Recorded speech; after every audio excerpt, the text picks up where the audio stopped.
Hola, hoy en De Salud Mental quiero hablar con ustedes sobre lo que es la ventilación mecánica y la suplementación de oxígeno. He visto que hay muchas dudas en este contexto y más con el coronavirus y tanto que se ha hablado de la necesidad de más ventiladores, de respiración mecánica, etcétera, o respiración asistida, así que espero que esto les sea de utilidad. Cuando hay una disminución en lo que es la saturación de oxígeno, es decir, el oxígeno que está en sangre y que recorre nuestro organismo y llega a cada célula, podemos hacer una suplementación con diversos dispositivos. El primero de ellos es la cánula nasal. Luego de la cánula nasal nosotros podemos usar una mascarilla, luego podemos usar mascarilla con reservorio y para hacer un poquito abreviado podemos llegar a lo que es la ventilación mecánica.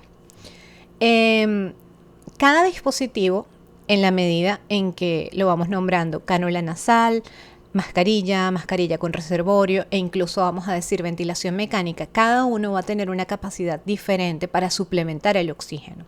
Lo que es la cánula, la mascarilla y la mascarilla con reservorio son métodos no invasivos, los podemos colocar simplemente la cánula, la mascarilla y la mascarilla con reservorio simplemente tiene una bolsita. Cada uno de ellos tiene diferentes capacidades y es de forma ascendente. La cánula es el que menos capacidad tiene para aumentar la saturación y el que más tiene es la mascarilla con reservorio. Cuando los pacientes, a pesar de la utilización de estos métodos, no pueden llegar a unos niveles de saturación normal, se considera la ventilación mecánica. También se considera la ventilación mecánica cuando hay un número de respiraciones por minuto que son anormales, o bien sea que están por debajo de 10 o que están por encima de 40. Incluso en algunos casos por encima de 45. Cuando hay uso de músculos accesorios para respirar.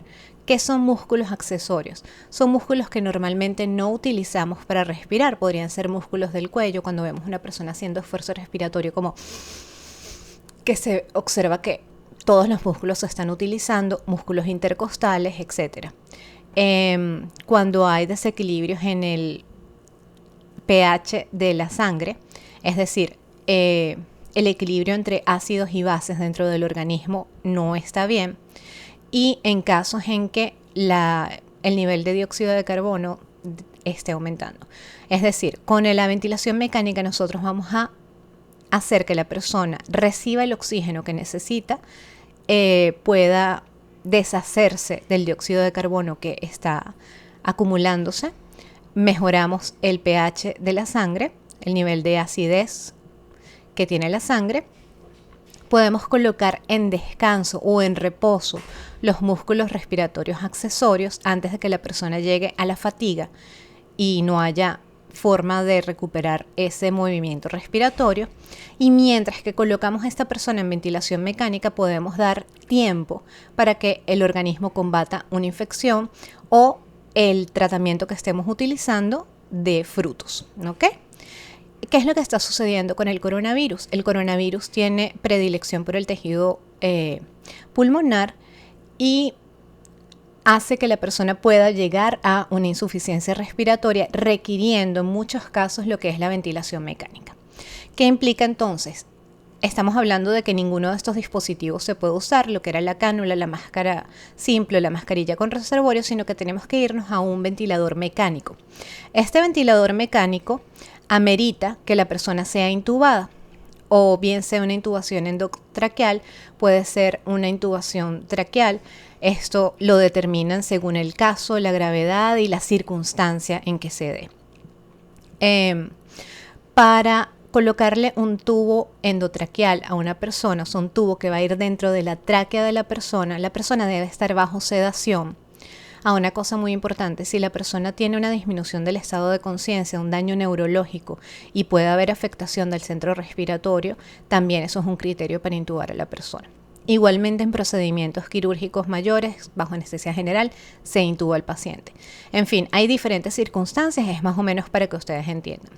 Entonces, tenemos que colocar un tubo. Para eso necesitamos sedar a la persona, usar una sedación por vía endovenosa, y en muchos casos, la mayoría de los casos, necesitamos usar un bloqueante neuromuscular, algo que haga que nuestros músculos se paralicen.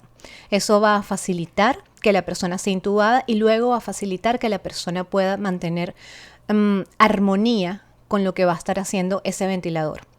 Entonces, una vez que colocas el tubo y que conectas ese tubo al ventilador a través de un sistema que es cerrado, es estéril, los médicos van a colocar ciertos parámetros en este aparato para que el aparato pueda llevar a la persona a respirar un número determinado de veces por minuto con un volumen determinado de oxígeno o de aire, vamos a decirlo así. Lo que va a entrar va a ser aire, pero nosotros graduamos la cantidad de oxígeno que se está aportando. Determinamos ciertas presiones que deben haber para el intercambio gaseoso y con esto esperamos que la persona se vaya recuperando. ¿Cuál es el problema? Que en este tipo de infecciones lo que se está viendo con el coronavirus es que muchas personas requieren el uso de ventilación mecánica y hemos llegado al punto en que en ciertos lugares donde hay muchos casos y casos graves, los ventiladores que tenemos no son suficientes. Y es por eso que vemos que muchos gobiernos están ordenando tanto la compra como la incorporación de aparatos de nuevos ventiladores para prevenir el caso de tener un número excesivo de pacientes que requieran esta ventilación mecánica. Entonces, esto requiere no solamente el uso de ese aparato que conlleva uso de electricidad, que tiene que tener una toma de oxígeno, sino que también nos lleva al uso de personal calificado. Tenemos que tener como mínimo un médico y una enfermera por cada paciente para realizar todo este procedimiento. Por lo general se utiliza más personal, pero vamos a hablar de unas condiciones muy, muy graves.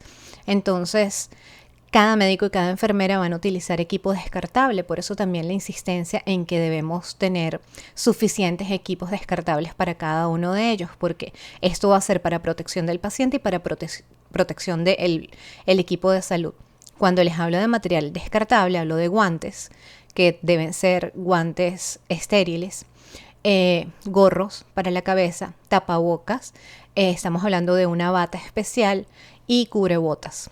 Eso como mínimo. Y cada vez que nosotros realizamos un procedimiento de este tipo debemos descartar todo eso.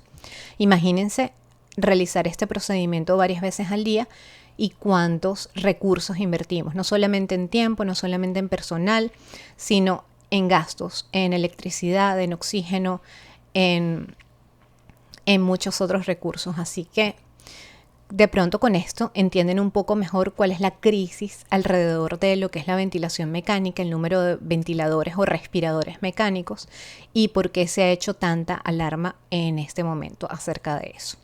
Nuevamente el video está muy largo, así que lo dejo y mañana hablaremos de otro tema. Gracias, chao.